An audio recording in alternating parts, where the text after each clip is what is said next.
welcome to the Vaguely Interesting podcast. Each week I pick my favourite post and the most memorable anniversaries to feature as the podcast selection. Before this week's podcast, just a reminder that you can subscribe to the weekly update email at vaguelyinteresting.co.uk/subscribe, or look at the other podcasts at vaguelyinteresting.co.uk/podcasts. This week's podcast selection is Fuck Off, Mein Fuehrer.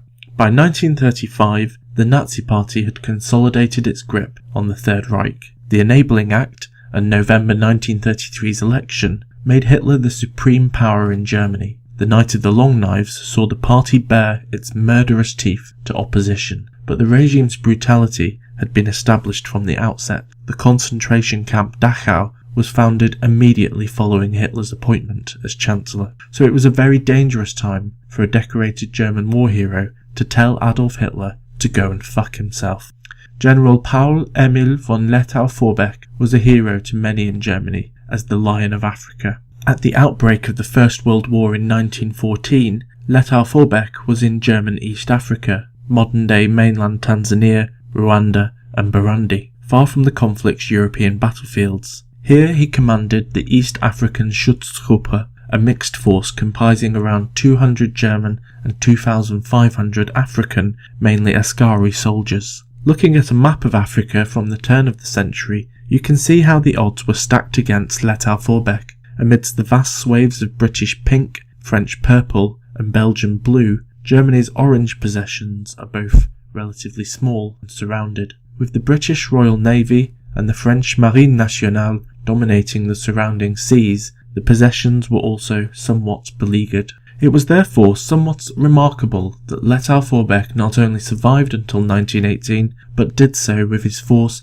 undefeated and having been the only German commander to invade the territory of the British Empire. With a force never exceeding 14,000 troops, the German East African campaign was a masterly example of guerrilla warfare. It's even been described as the greatest single guerrilla operation in history. The Allies were never rid of this African irritant, and it tied down over 300,000 British, French, Belgian and Portuguese troops. Lethau-Vorbeck was promoted to Generalmajor or Major General in the German army in appreciation of his work. There was a huge human cost in fighting in Africa, and the suffering was largely borne by African soldiers, porters and civilians. War ravaged the countryside, and the pitiless conditions ensured that hundreds of thousands of Africans died. In her weakened state, the continent was particularly vulnerable to the spreading of Spanish flu in the immediate aftermath. But compared to the blood-drenched and largely static battlefields of Europe, the African campaign at least had movement and more decisive battles. As Germany struggled through the final years of the war, the positive and exotic news from East Africa was a particularly welcome respite. Once Germany had surrendered, Lethau-Vorbeck's undefeated record ensured he became a hero to many. He was rewarded with a triumphant march through Berlin in 1919, one of the few celebrations in a war-weary and defeated nation. Lethau-Vorbeck was unusual for his time in his respect for Africa and Africans. His capability as a commander of African soldiers was enhanced by his mastery of the Swahili language. He appointed black officers and said and believed that "we are all Africans here." In his book, Battle for Bundu, the First World War in German East Africa, Charles Miller argues that it is probable that no white commander of the era had so keen an appreciation of the African's worth, not only as a fighting man, but as a man. It's therefore unsurprising that Lethau-Vorbeck had no time for the racial ideology of the Nazi Party and its leader Adolf Hitler. His politics were, however, decidedly to the right of centre. He led the forces suppressing a communist uprising in Hamburg in 1920 and served as a deputy in the Reichstag for the German National People's Party between May 1928 and July 1930. Lethau-Vorbeck's politics were rooted in his solid and stolid background as a member of the Prussian Junker class. This important section of German nobility had traditionally dominated the imperial army, bringing with them a deeply conservative ideology. Hitler's rise to power prompted a split on the traditionalist and monarchist right. Some, such as former Chancellor Franz von Papen, thought they could tame the wild populism of the Nazis to serve their own political goals. Many abandoned their traditional party allegiance to join in the energetic national movement. This left a smaller group who seemed to dislike the Nazi Party as much as they hated the left. By 1935, the Nazi regime had liquidated its most immediate threats with bloody purges and mass arrests. If an opponent wasn't dead, they were likely to be safely out of the way, incarcerated in one of the country's new concentration camps. Letao Vorbeck was not yet a victim of the regime's brutal suppression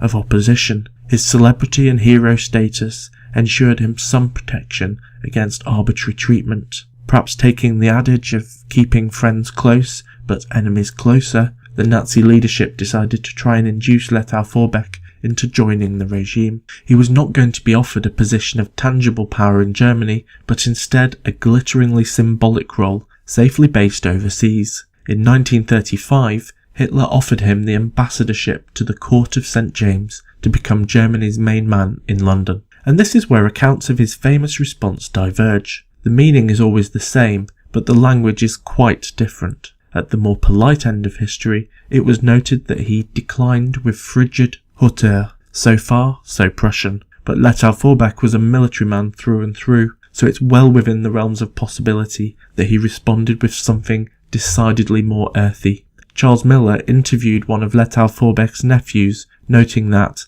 "I understand that von Letao told Hitler to fuck himself." The nephew responded, "That's right, except that I don't think that he put it that politely." Letao Vorbeck's fame protected him from instant reprisal, but he was punished with the suspension of his military pension, surveillance from the regime, and sidelining during the glory days of Nazi military victories. Letao Vorbeck would, however, have the last word. He survived the tumultuous years of the Second World War, whereas Hitler shot himself in his bunker as Russians overran the streets of Berlin. In 1953, Paul von Letao Vorbeck returned to East Africa at the request of his one-time adversary and more recent friend, Jan Smuts. Smuts had been an opposing commander during the First World War and went on to become the Prime Minister of South Africa. On his arrival in Tanganyika, it would only become Tanzania on joining with Zanzibar in 1964, Letao Vorbeck was greeted by a group of First World War